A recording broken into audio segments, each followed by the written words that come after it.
नमस्कार, मैं हूं आपके साथ अंकिता पाल। ब्रीडिंग की शुरुआत करते हैं। महिला कांग्रेस 21 सितंबर को मुख्यमंत्री आवास कूच करेगी। प्रदेश में बिगड़ती कानून व्यवस्था, महिला अपराध के खिलाफ महिला कांग्रेस ने यह फैसला लिया है। कांग्रेस भवन में सभी कार्यकर्ता और तमाम वरिष्ठ नेता एकत्रित होकर मुख्यमंत्री आवास की ओर कूच करेंगे। महिला कांग्रेस प्रदेश अध्यक्ष ज्योति रौतेला का आरोप है कि प्रदेश में बेटियों पर लगातार अत्याचार, उत्पीड़न की घटनाएं बढ़ रही हैं। बीते 2 महीने में प्रदेश में महिलाओं के खिलाफ अपराध की घटनाओं में तेजी से वृद्धि हुई है। इससे महिलाएं खुद को असुरक्षित महसूस कर रही हैं। ये प्रदर्शन राज्य भर में महिलाओं की सुरक्षा और सम्मान को लेकर की जा रही है, जो सरकार की अनदेखी के खिलाफ है।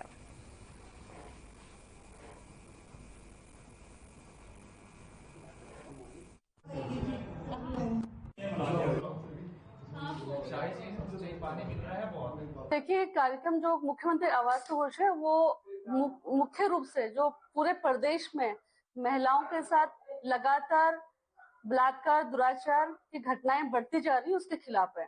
ये देवभूमि उत्तराखंड है और उत्तराखंड के आंदोलन में सबसे बड़ा बलिदान महिलाओं ने दिया। लेकिन आज इस प्रदेश की बेटियां, इस प्रदेश की माएं, इस प्रदेश का भाई, इस प्रदेश के पिता अपनी बेटियों की सुरक्षा की मांग कर रहे हैं, क्योंकि इस प्रदेश की बेटियां सुरक्षित नहीं है और कहीं ना कहीं भाजपा के लोग बलात्कार जैसी घटनाओं में शामिल हैं।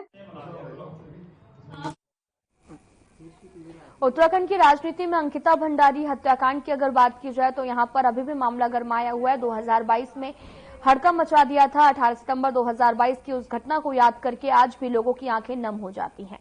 कांग्रेस अंकिता भंडारी के मुद्दे को राज्य में समय समय पर उठा रही है, सरकार को घेरने का प्रयास करते रहते हैं और महिला कांग्रेस की तरफ से समय समय पर अंकिता भंडारी के मुद्दे पर जुलूस, प्रदर्शन और सीएम आवास का घेराव कार्यक्रम किया जाता है। तो वहीं बीजेपी की तरफ से भी अंकिता भंडारी हत्याकांड पर अनेकों बार टिप्पणी की जा चुकी है। अंकिता भंडारी हत्याकांड के आरोपी अभी भी जेल की सलाखों के पीछे हैं।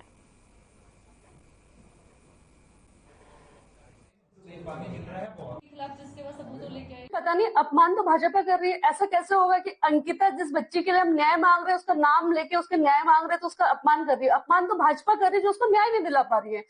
एक बच्ची की, उत्तराखंड की पहाड़ की एक बेटी के साथ हत्या हो जाती है, दुराचार की कोशिश होती है, उसमें भाजपा का वीवीआईपी कोई शामिल है, पूर्व राज्य मंत्री का बेटा शामिल है और भाजपा के मुख्यमंत्री ने और भाजपा की सरकार ने पूरे प्रदेश की भावनाओं को न समझते हुए सीबीआई की जो जांच तक मांग, जो सीबीआई जांच की मांग थी कांग्रेस की और पूरे प्रदेश के और उसके माता पिता की, वो मानी।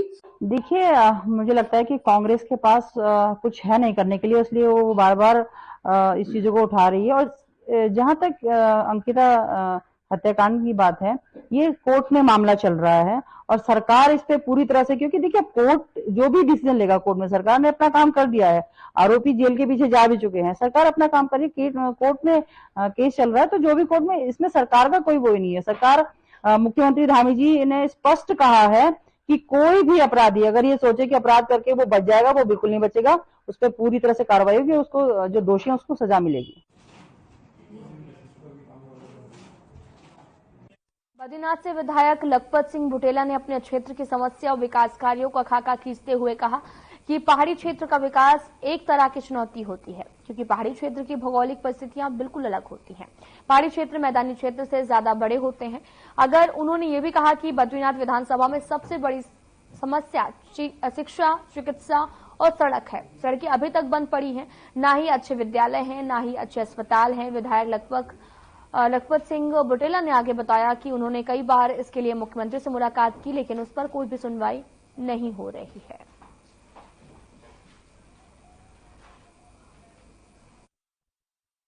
देखिए, पहाड़ का मेरी विधानसभा आप समझ लिया 4,500 वर्ग किलोमीटर बड़ी है। देहरादून के 11 विधायकों से बड़ी एक विधानसभा है। कितने 11 विधायक चुने जाते हैं। भौगोलिक परिस्थितियां बहुत भिन्न है। 250 किलोमीटर लंबी विधानसभा है और मैं चाहता था कि इसमें जो आपदाएं वहां पे आ जाए, उन आपदाओं को लेकर सरकार चर्चा करे। सदन से भी सरकार भागी है, अपनी जिम्मेदारी से भाग रही। लगातार मैं माननीय 2 मुख्यमंत्री जी से मिल चुका हूँ, लेकिन जो विकास के काम होने चाहिए वो नहीं हो पा रहे, सड़कें नहीं खुल पा रही। इस समय पहाड़ के अंदर सबसे बड़ी समस्या है शिक्षा, स्वास्थ्य और सड़क।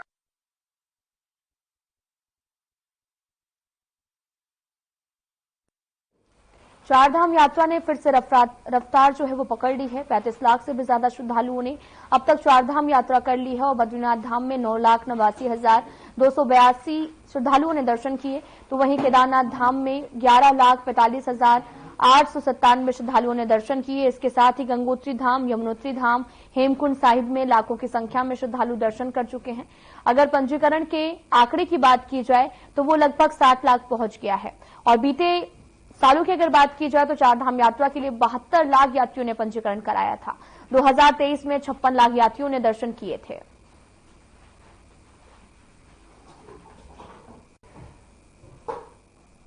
विश्व प्रसिद्ध तिरुपति बालाजी मंदिर के प्रसाद में जानवरों की चर्बी की मिलावट का जो ये मामला है वो लगातार तूल पकड़ रहा है और साथ ही धर्मनगरी हरिद्वार के साधु संतों ने इस दुर्भाग्यपूर्ण बताया और मामले की उच्च स्तरीय जांच कराने की मांग की है। अखाड़ा परिषद के अध्यक्ष महंत रविंद्रपुरी ने कहा कि प्रसाद में जानवरों की चर्बी मिलाना सनातन धर्मावलंबियों की भावनाओं का कुठाराघात है।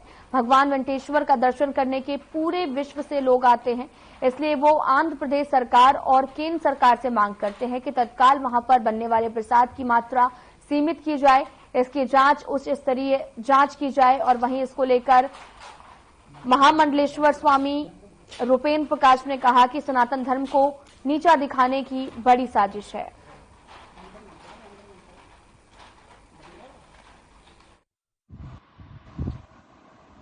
ये बहुत ही दुखद है और सनातन धर्मावलंबियों की भावनाओं के साथ में सीधा कुठाराघात है। बहुत समय से इस प्रकार की वहाँ स्थितियाँ सुनने में आ रही थी, लेकिन आज जो वैज्ञानिक पद्धति से निरीक्षण हुआ है प्रसाद का और माननीय मुख्यमंत्री जी वहाँ जो अभी वर्तमान में है, उन्होंने जिस प्रकार का एक दुखद भरा स्टेटमेंट दिया है, सारे सनातन धर्मावलंबी इससे आहत हैं कि भगवान वेंकटेश्वर का पूजन करने के लिए भारत ही नहीं अपितु विश्व के अनेकों देशों से लोग आते हैं। इससे संपूर्ण सनातन धर्म की क्षति हुई है और मैं स्वयं भगवान विष्णु के इस जो लड्डू का प्रसाद वहाँ चढ़ता है, मेरी सरकार से ये मांग है कि जब तक पूरी स्थिति शुद्ध ना हो सूक्ष्म मात्रा में ही प्रसाद भक्तों को दिया जाए। ये बहुत दुर्भाग्यपूर्ण है, इसकी एक उच्च स्तरीय जांच होनी चाहिए। जिन लोगों ने ऐसा किया है ये बहुत महापाप है। तिरुपति बालाजी के प्रति अगाध श्रद्धा पूरे विश्व के हिंदुओं की है, उनके खिलाफ कड़ी कार्रवाई करनी चाहिए और ऐसी दुर्घटना बाद में ना हो, इसके लिए एक व्यवस्था वहाँ बनानी चाहिए। वैसे तो जो प्रसाद का एक अलग से डिपार्टमेंट है वहाँ पर, और इस समय दुर्भाग्य से जो टीडीपी की सरकार के जो मंत्री हैं वो ईसाई है जो इसको देख रेख कर रहे हैं, तो इसलिए इस घटना से इनकार भी नहीं किया जा सकता। तो वहीं हरिद्वार के रोशनाबाद स्थित एक हेल्थ केयर सेंटर में गर्भपात के दौरान डॉक्टर की लापरवाही सामने आई। इस घटना के बाद स्वास्थ्य विभाग ने तुरंत कार्रवाई शुरू कर दी। स्वास्थ्य विभाग के एसीएमओ अनिल वर्मा ने बताया कि महिला की स्थिति गंभीर होने के कारणों की जांच की जा रही है। उन्होंने ये भी स्पष्ट किया कि विभाग में रोशनाबाद हेल्थ केयर सेंटर के नाम से कोई पंजीकरण नहीं है, जिससे यह अवैध प्रतीत हो रहा है। स्वास्थ्य विभाग ने इलाके में चल रहे अवैध अस्पतालों, क्लिनिक को भी चिन्हित करना शुरू कर दिया है। जल्द ही इन पर कार्रवाई भी की जाएगी। वहीं इस लापरवाही से प्रभावित महिला का उपचार फिलहाल जारी है। स्वास्थ्य विभाग इस मामले को गंभीरता से ले रहा। बताया ये भी जा रहा है कि स्वास्थ्य विभाग की इस जांच और अवैध क्लिनिक पर कार्रवाई से भविष्य में ऐसी घटनाओं को रोकने के प्रयास भी किए जाएंगे।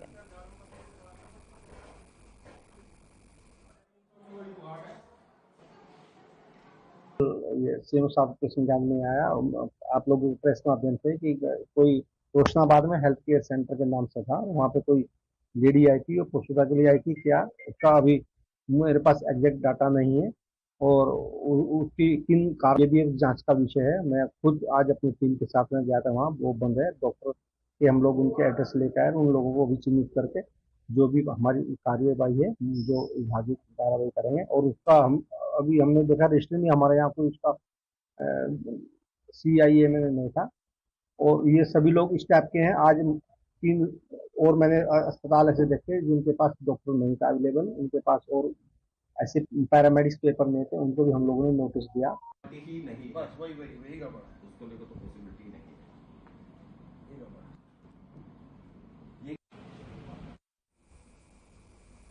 है। देहरादून के डीएवी पीजी कॉलेज में आगामी छात्र संघ चुनाव को लेकर दो छात्र गुटों के बीच में मारपीट शुरू हो गई है। सूचना पर डालनवाला कोतवाली पुलिस मौके पर पहुंची और युवकों को समझाने का प्रयास किया गया, लेकिन कुछ युवकों के द्वारा पुलिस के साथ धक्का मुक्की कर पथराव किया गया, जिसके बाद में पुलिस ने 22 नामजद 25 अज्ञात लोगों के विरुद्ध राजकीय कार्य में बाधा डालने के संबंध में मुकदमा दर्ज करने के साथ ही 11 मुख्य अभियुक्तों को हिरासत में लिया है।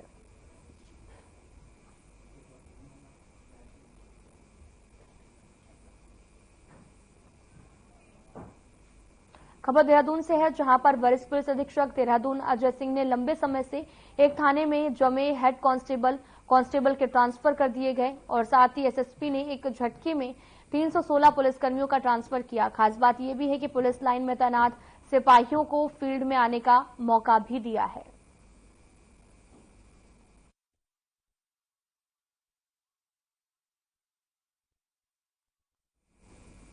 तो वहीं रायपुर शिव मंदिर के पास में एक एलपी ट्रक द्वारा एक स्कूटी को टक्कर मार दी गई, जिसमें स्कूटी सवार एक व्यक्ति की मौके पर मौत हो गई।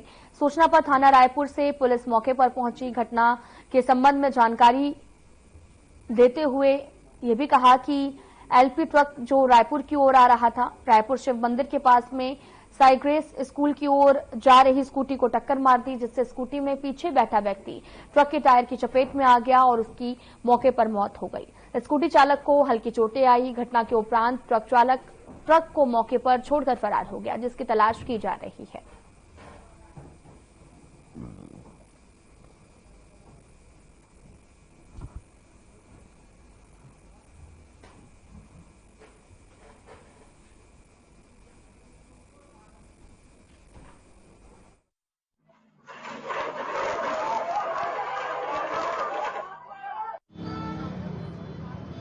रायपुर में ये हुआ है दर्दनाक हादसा। कैसे हुआ? अरे ट्रक वाले ब्रेक ही नहीं मारे। तो सीधा आपको लिए चलते हैं देहरादून, जहां पर पुस्तक विमोचन कार्यक्रम का आयोजन किया गया। खाकी में स्थित पुस्तक का विमोचन किया गया। सीएम धामी ने कार्यक्रम में शिरकत की। सीएम ने जनता को भी संबोधित किया है। पुस्तक का विमोचन करने की कृपा करें। सभी आदरणीय अतिथिगण से अनुरोध, कृपया तालियों की करतल ध्वनि से इस भव्य आयोजन में प्रतिभाग करें।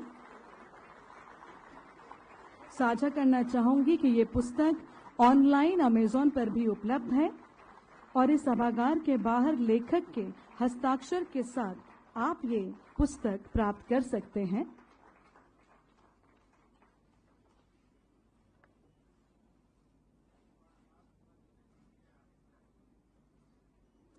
बहुत बहुत धन्यवाद।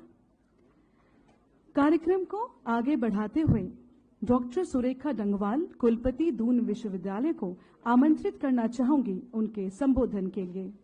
तालियों के साथ स्वागत।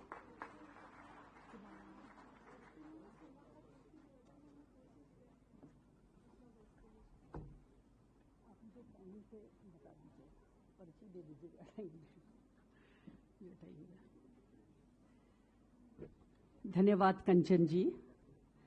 आज हमारे बीच वर्दी में स्थित प्रज्ञ पुस्तक के विमोचन समारोह में हमारे आदरणीय यशस्वी ऊर्जावान युवा मुख्यमंत्री आदरणीय पुष्कर सिंह धामी जी, आज के जो हीरो अनिल रतूड़ी जी, रविशंकर जी, डॉक्टर सुधा रानी पांडे जी, हमारी मुख्य सचिव राधा जी, अभिनव जी और जितने भी यहाँ पर विद्वान लोग इस गोष्ठी में आए हैं, इस विमोचन समारोह में आए हैं, आप सभी का मैं मंच के माध्यम से हार्दिक अभिनंदन करती हूँ, हार्दिक स्वागत करती हूँ।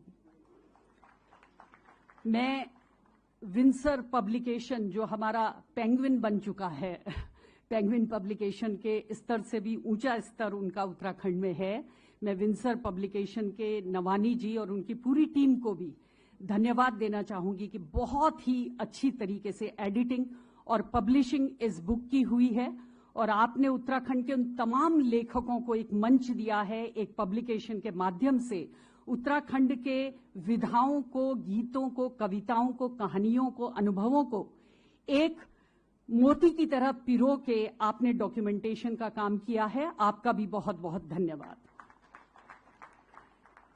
जब हम इस पुस्तक के मुझे 7 मिनट मिले हैं, मैंने आयोजकों से कहा है कि एक टीचर जब बोलना शुरू करता है तो 1 घंटे के पहले उसका ब्रेक नहीं लगता, तो मुझे ठीक 7 मिनट पे आप पर्ची दे दीजिएगा।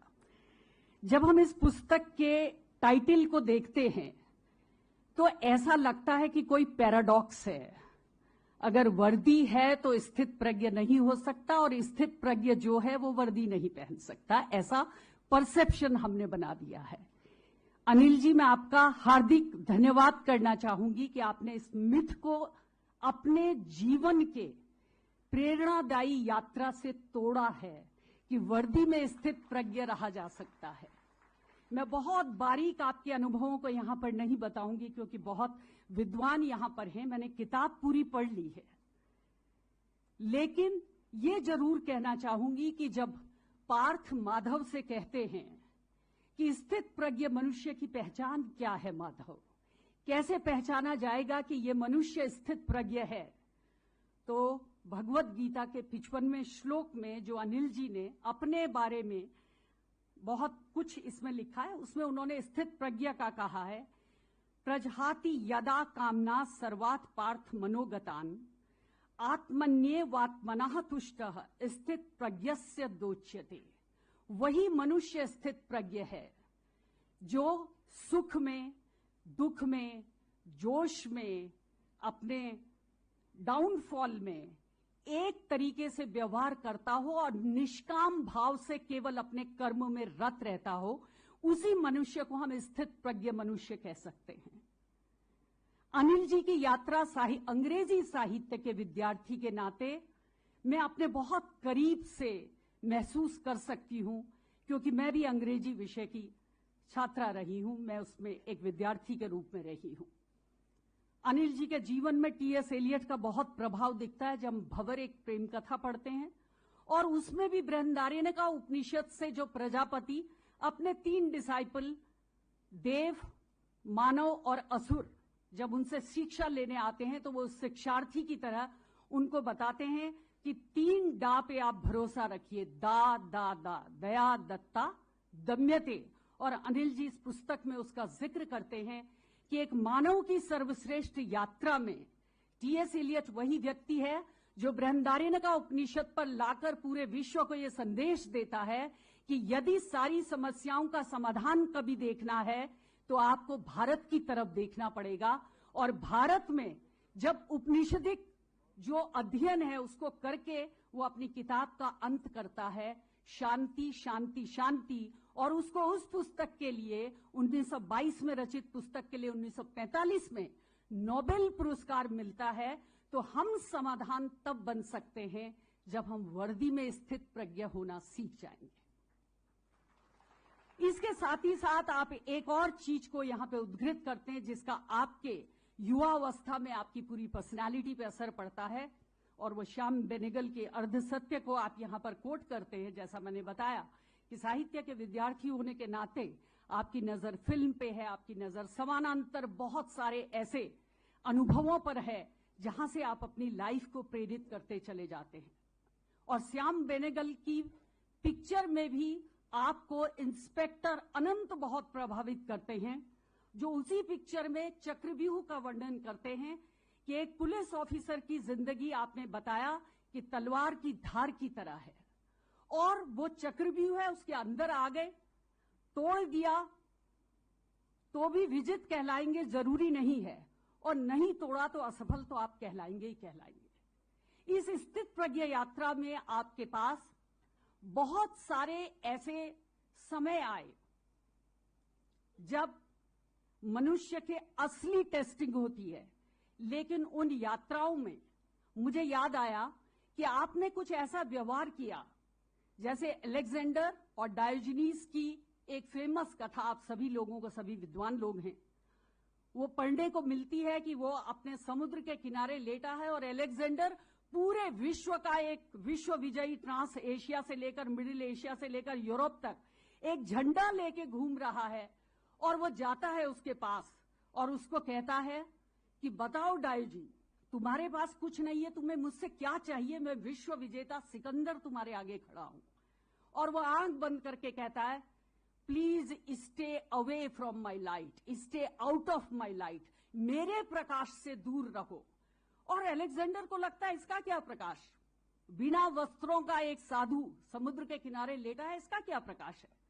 और फिर डायोजनीस का जो उनका आपस का वार्तालाप है, इस पुस्तक को समझने के लिए आप समझ सकते हैं कि वो उसको कहता है कि आप क्या करोगे। वो कहता है मैंने यहां जीत दिया, वहां जीत दिया, भारत से आ गया, इधर भी विजय उधर भी विजय, और विश्व विजय के रास्ते में मैं चल रहा हूं। वो कहता है उसके बाद क्या करोगे। कहता है फिर यूरोप जाऊंगा, उसके बाद क्या करोगे, फिर अफ्रीका जाऊंगा, उसके बाद क्या करोगे। और जब वो पूरे विश्व के सारे स्पॉट बता देता है तो वो कहता है डायोजन उसके बाद क्या करोगे।